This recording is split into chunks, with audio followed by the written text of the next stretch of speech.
It's Brian Preston, the money guy.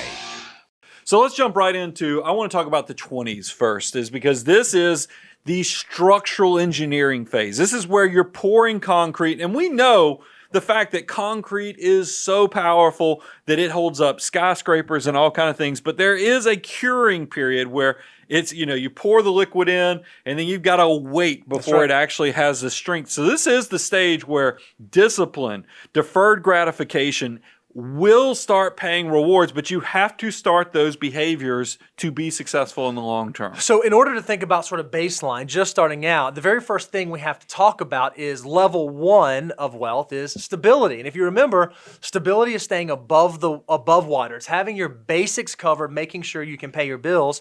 So there are a few ways that we think that manifests when you're in your 20s. Here's sort of the first one that's sort of high level top line. It's not living paycheck to paycheck anymore. When you first start working, you're like, oh man, I needed to get to the end of the month, or I needed to get to Friday. Once you start moving into the level of wealth where you have some stability in your financial circumstance, you're no longer that person who has to count on payday to get here to know that you're going to be able to pay your bills. Yeah, and I think it's important to say, you're probably not going to have level one immediately conquered. Sure. For all of our 20, 21, 22, 23-year-olds who just graduated college, you realize when we're talking about the 5 levels of wealth, your primary thing in your 20s is probably to conquer level one, which is stability. That's right. We'll talk about number 2, which is the strategy next, but it is one of those things. Know that this is your goal. You have to get past living paycheck to paycheck to have the success. And that probably means you're going to have tools like budgeting. That's right. We hate budgeting. It's not fun. Nobody likes to do it, but it is one of those prerequisites that you have to check the box on it so that you can eventually graduate to a cash management plan. Yeah, and what I think is so wonderful is budgeting is actually a lot easier now than it has been historically. There are worksheets, spreadsheets, apps, softwares, websites.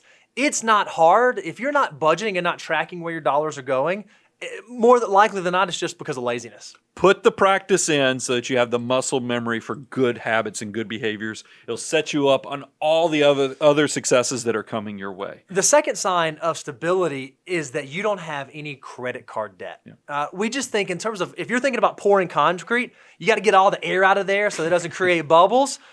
You do not have credit card debt if you're at the stability phase. You have recognized that is just not the way that you want to build your financial foundation, your financial future. Well, I think we didn't talk about this in show prep, but I know working around growing neighborhoods, one of the biggest things you have to watch out for is local kids tearing up junk on construction sites.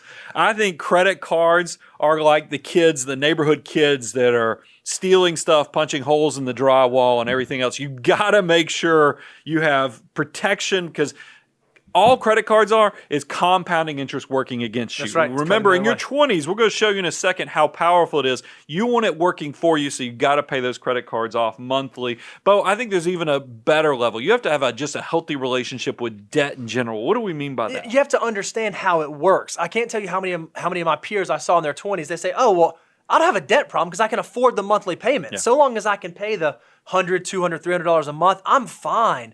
You don't recognize that you have a short-sighted income statement mindset. You really need to have a long view of the balance sheet. You need to have a net worth mindset when it comes to debt. And I quickly want to give some guidance on this so that we don't get hung up on the debt issues, because I feel like we've done a lot of content recently on debt, but you do need to make sure you get your financial ratios in order. Yeah. These are good kind of benchmarks that will keep you safe. Number one is housing needs to be less than 25% of your income. That's right. Autos need to be less than 8% of your gross income. And then credit cards, you know what the answer is, zero balance, meaning you are paying these things off monthly. You're using this as a convenience, not as a way to bridge your cash flow, not a way for you to fake success while your income is growing. You're paying these things off monthly. Now, remember, what we're not saying is don't use credit cards. We're actually of the opinion that credit cards can be a fantastic tool inside your tool belt because of rewards and miles and all those things, but you have to use them responsibly, and you have to know yourself whether you can actually exhibit the behavior to use them responsibly, because if you can't, just like someone who can't operate a chainsaw safely, you got to get rid of them. And also, in this cyber world where everybody's trying to steal your identity, it gives you some added protection there too. Also, let's talk about some habits that will help you focus on building this stability. It's because I've said this, and we did a show recently on the number one reason that you're broke is, remember, Americans, this is my tough love moment, Americans don't have an income problem, they have a spending problem. It reminds me when you go to a coffee shop, talking about latte effect, what do they always ask you? You go put cream in this? Well, the reason they ask you if you're going to put cream is that they want a little margin. They try to take a little bit. They don't pour as much coffee in there so that they don't have it spill over the sides. Your life is the same way. You need margin. You need a little bit of extra space. So always spend less than you make so that you have the margin to save for the long term. And I think recognize that, because a lot of times the folks say, well, I don't have a spending problem, but we allow that voice inside our head to kind of convince us otherwise. And we'll say things like, oh, I just graduated college, I deserve X. Or I just had this thing happen, I just got a pay raise, I should reward myself by doing X. You used a great sports analogy. Well, we just came through the Super Bowl, so it was fresh in my mind. I think one of the biggest things that happens after the Super Bowl is they dump Gatorade on the coaches at the end. Well, I think a lot of college kids, you guys make the biggest mistake is that you're at the end of the first quarter, you've had a success in the fact that you graduated college, and somehow your buddies are running up and dumping Gatorade on you just because you scored your first touchdown. Guys, that's not long-term success. You still got 3 more quarters to play this game. That is going to be a failure. So make sure you're not celebrating doing touchdown dances when you just had your first accomplishment. What do I mean by that? Don't go out there, because I have so many case studies in my own personal life and then seeing it with clients and others, is that don't go buy yourself the fancy new car just because you graduated college. We see doctors, they go from beat up Civic that is, wheels are falling off to the $80,000 BMW. Don't pass go. Even though they have 6 figures of student loan debt sitting over here, don't do that. You do not dump Gatorade on yourself just because you made it through the first quarter. You dump Gatorade when you've won the game. So don't cut the corners off of success. Yeah, the biggest thing as you think about being in the stability stage of the level of wealth in your 20s is that this is where you recognize that discipline and determination and understanding deferred gratification, both financially as well as lifestyle gratification, can have a huge impact on your long-term financial success. Once you have really mastered that idea, mastered that concept, then you can start thinking about moving on to the level 2 stage of wealth. Deferred gratification is your friend. So let's pivot now. Let's go to strategy number 2, which is strategy. This is, where you're saving money, how to save money. Essentially, your army of dollar bills is doing what it needs to. Now, here's the thing, Bo. When I talk about army of dollar bills, we know how powerful they are, but it really is. I get a visual. In my 20s, I didn't have an army. We have militias. You have the A-team, and you're hoping your A-team really is special operators like B.A. Baracus, who's out there just kicking butt and making things happen for you. But it is one of those things you have to remember, and we tell people, we want you at this stage to be saving 20 to 25% towards income. Now, there's probably a lot of 23-year-olds, maybe even 25-year-olds going, 20 to 25%? That sounds a little aggressive. Yeah. So we understand that you're first going to need to crawl, then walk, and then run. So what's going to happen is maybe you start with the employer match. Maybe you make sure that you're doing 6 to 8 to 10. But here's the key point. Every time you get a pay raise, I don't want 10% more of that pay raise going to savings. I want at least half, 50%, because I bet you have no trouble increasing lifestyle. Let's make sure we have no trouble increasing the savings and the army of dollar bills. That's so right. You said it perfectly, Brian. There's this progression. You have to crawl, and then you can walk, and you can run, and you can sprint. I can't tell you how many friends I have that they started crawling. They either started funding their Roth to max it out, or maybe they went and got their employer match. And they never changed. Yeah, they went the behavior they exhibited at 24 was the same that they had at 29. They didn't actually allow their savings to grow up the same way that their lifestyle was growing up. You have to recognize if you want to have solid strategy in your 20s, you need to recognize that not only do you need to be a saver, you need to be a saver who's getting better at saving. Now, there's a rocket fuel moment here because I want to get people excited and then actually put some numbers to this, but Bo, the biggest thing 20-year-olds have on their side, I mean, it is the most powerful thing, is time. Because it is rocket fuel for making sure your financial independence is obtainable. This is the part when you are a 20-year-old looking at your 40-year-old or even 50-year-old peers, you probably got a little green, you're envious of their fancy car, their life. Guys, they're envious of what you have, which is called time. That's right. Bo, let's talk to them because a little goes a tremendous way. Not a long way, a tremendous way. Let's give them some numbers to this. That's exactly right. You've heard us talk all the time about this concept of 88 times over. We've always said that if you're a 20-year-old who starts saving, every dollar that you save at 20 can turn into $88 by the time that you get to 65. Well, we said, let's take it a little bit further because we had folks write us saying, well, hey guys, I'm 24. Is my number 88? Or I'm 28. Is my number 88? We actually came up with a solution for you. If you've not had a chance, go to our resource page. You go to moneyguide.com and check out resources. And we actually have a money multiplier worksheet, PDF, fill in the blank, deliverable tool for you there that you can download. You were basically, I was going to keep going. You were a thesaurus there. We just went through all kind of things. Reby would be so happy with you. Keep going. So what we said is, okay, let's look at all the different ages and let's see what the wealth multiplier is. We want to take a little snapshot and show you just how powerful your dollars in your 20s can be. And what you can see is a 20-year-old, like we always say, $1 at age 20 can turn into $88 by the time that you reach 65. But look what happens. This is a powerful thing. I've gotten so many YouTube comments saying, quit using 20, use 25, because that's when a lot of us actually get our stuff together and it's a more viable number. So we did it. Now, but by the way, we went a step further, and we're going to do this by decade for everybody. We actually showed you what 21, 22, 23, all the way through. And here's what we did. Y'all know at 20 years of age, we tell you it's about a 10% rate of return. Right.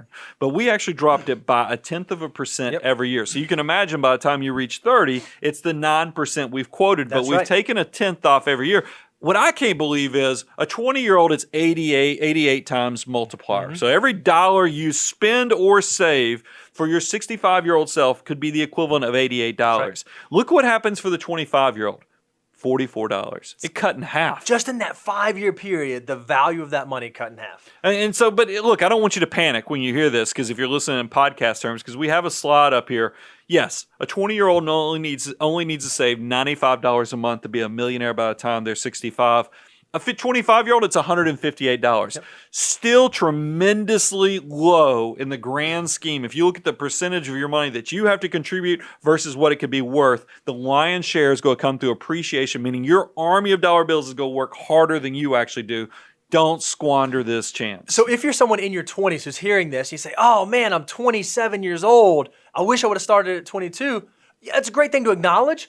Go ahead and start now, because Full-Time Equivalent Daniel reminded us in show prep. He said, hey, you need to just tell the folks, this assumes you start spending that money at 65. Yeah. If you're someone who's 25 and you don't start spending the money until 70, those dollars can turn over into 88. Yeah. So you have time on your side when you're young. So, and then the other components that we put on here is tools that are helpful. You got to automate your financial life. Go ahead and start the habit. I didn't start until I was 31 years of age, and I regret it immensely. Start doing an annual net worth statement. If you start doing that in your 20s, by the time you're in your 40s, you are going to be doing backflips that you actually had that invisible hand tool that is going to motivate you for the future. And then here's something I put in the show notes.